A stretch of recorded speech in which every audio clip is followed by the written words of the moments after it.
Peggy 7.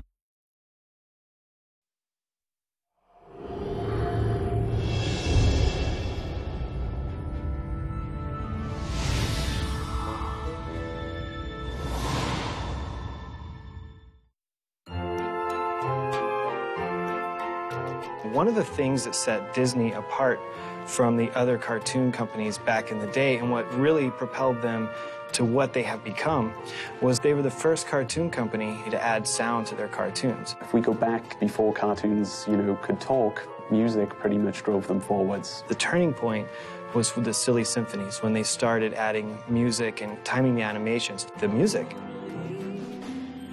for us as sound designers and musicians, that's such a wealth of inspiration to draw from.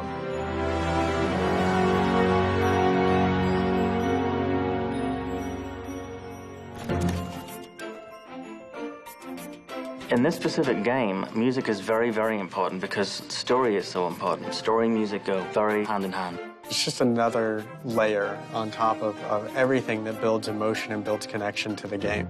It is part of the atmosphere. It is part of the experience that we want you to have. I auditioned like dozens and dozens of composers and said, what is the Disney sound? What does it mean? Is it orchestration? Is it a musical style? I mean, what is it? Jim Dooley, he immediately got what I was trying to get at. I mean, that Disney style, he was able to describe it in ways that I almost understood, and he was able to capture it. Jim Dooley did an incredible job of bringing in the concepts of classic Disney, but, making the tone slightly off-center. This is by far the best music I've ever had in a game. There are moments where he raises you to heights of emotion that are just incredible. I mean, there's stuff in here that will bring you to tears, I promise.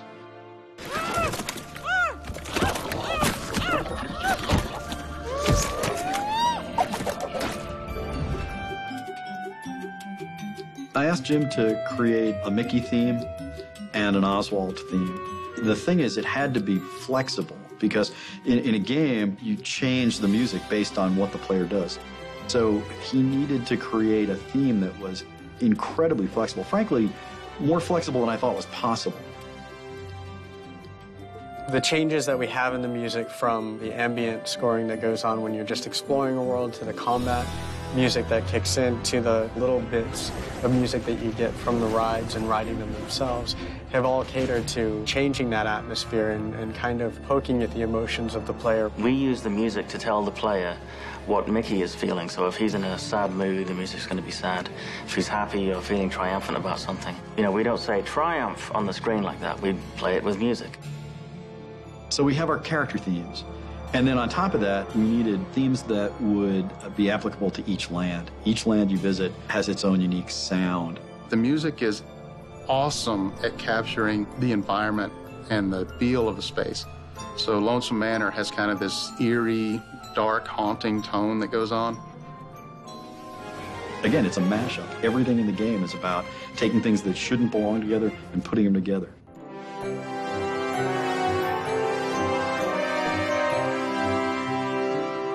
The range of emotions in the score is stunning. It's not about an adrenaline rush. It's not about frowning and, being really intense. It really has become a game about smiling as you play.